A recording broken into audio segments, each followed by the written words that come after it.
shown for elders is built into the language.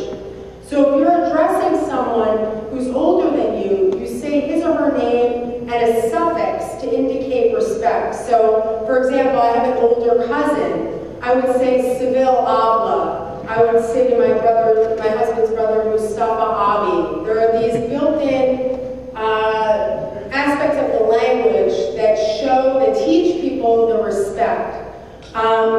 In American English, we certainly have, addresses for certain family members and uncle, grandma, and grandpa, but it's not nearly as formal as the Turkish culture. And I think this is really important in Turkish life, and it's a good lesson. The labels get so complicated, actually, for Turkish family members that when I was starting to meet Recai's family, I had to have him write down like a family tree, because what I realized is that family members on the mom's side have such different names than family members on the dad's side. I mean, Baba name versus Anne name, Yenge versus Teze. These are all little nuances that you don't want to get them wrong. And Ishte versus Amja, so you need to make a family tree. The other thing that's critical in Turkish culture that also shows the respect is when you first greet people and they come, you have to kiss their hand of the elders. And that's another thing of showing the respect to the older folks. In addition to, oops, I skipped a slide, I got carried away. So roles of family, respect for family members. I think another thing that creates this social cohesion is really the proximity of family. Now, while Turkey is a very big country, and it is the 37th largest country, unlike America is very, very big, and what's happened over time is our jobs have often separated us from our families. And in Turkey, you're starting to see that happen, but what you often see is that where you go, where you live, you end up staying or going back to. You all are students here. My guess is that you're probably going to go back to the same city that you grew up in. And this makes for a lot of social cohesion and social networks. You always have people to draw on. You call your cousin, you call your mom to help out. And I think this is really important. The final thing is the large extended family. Where American families are continually shrinking, you have Turkish families that are actually larger and provide more social networks. Unfortunately, however, that's changing in Turkey. So you guys don't go that route. You got to continue having kids because otherwise your population will be older, and there's no problem with that. But I think having this extended family plays a very unique role. It's in contrast to Americans that have usually, one sibling, and it's even less as we go, like in my generation or my kids' generation, I see one child being born. So I think that plays an important role in shaping a family life, creating strong social support and strong social networks.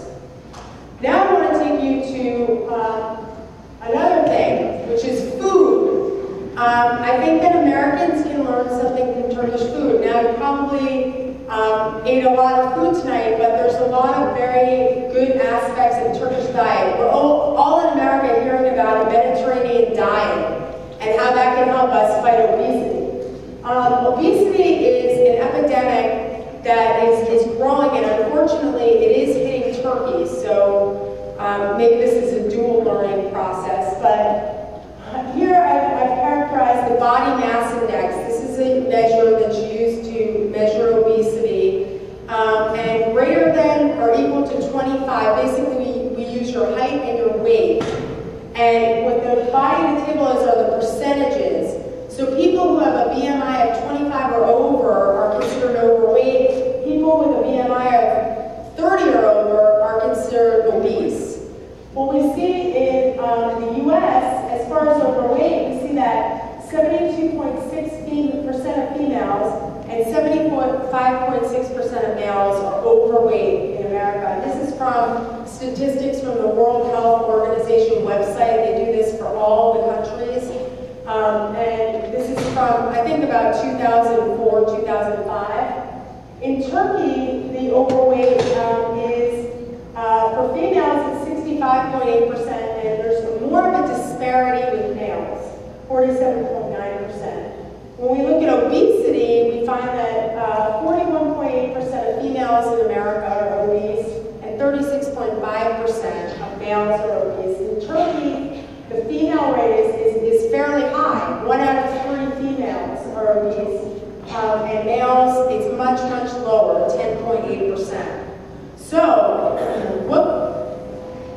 what can we learn? We can learn that in terms of food, there's a lot of positive aspects of Turkish food that are very helpful to producing weight.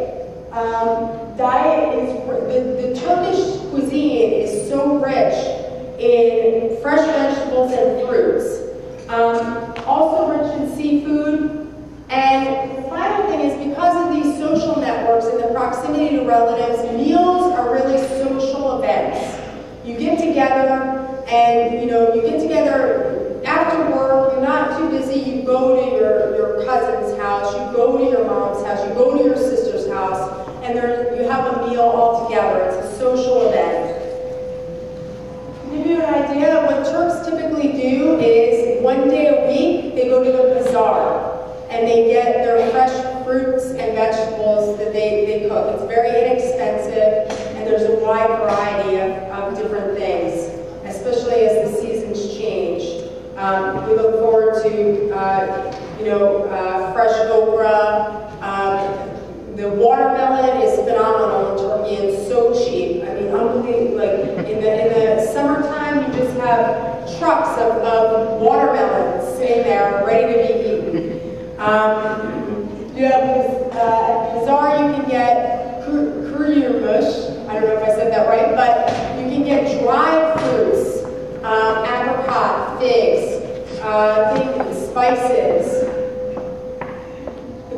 My favorite is the Turkish breakfast. This is my absolute favorite meal. What you have in a Turkish breakfast is you have cucumbers and tomatoes. You have cheese. You have beyaz peynir, white cheese, kaşar peynir, which is a yellow cheese. You have eggs. You have olives, and you have some jams and fresh bread. I don't know that this is a model diet, but it's something to definitely, that Americans can learn from, how tasty it is.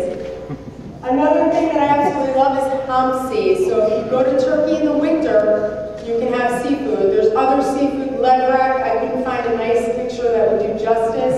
Levrek is very, very good. So I think that there's a lot to offer. I did show you, there's a whole branch of Turkish cooking that I actually do at home in the category of zeytinyağlı, which is basically taking fresh vegetables or beans and making nice dishes out of those, and it's really, really a healthy way of eating. Okay, next thing, what Americans can learn. Environment. In Turkey, gas prices are so high. This was at the peak of last summer when everybody's gas prices were high, but last summer at the absolute highest, it was $11 a gallon for gas.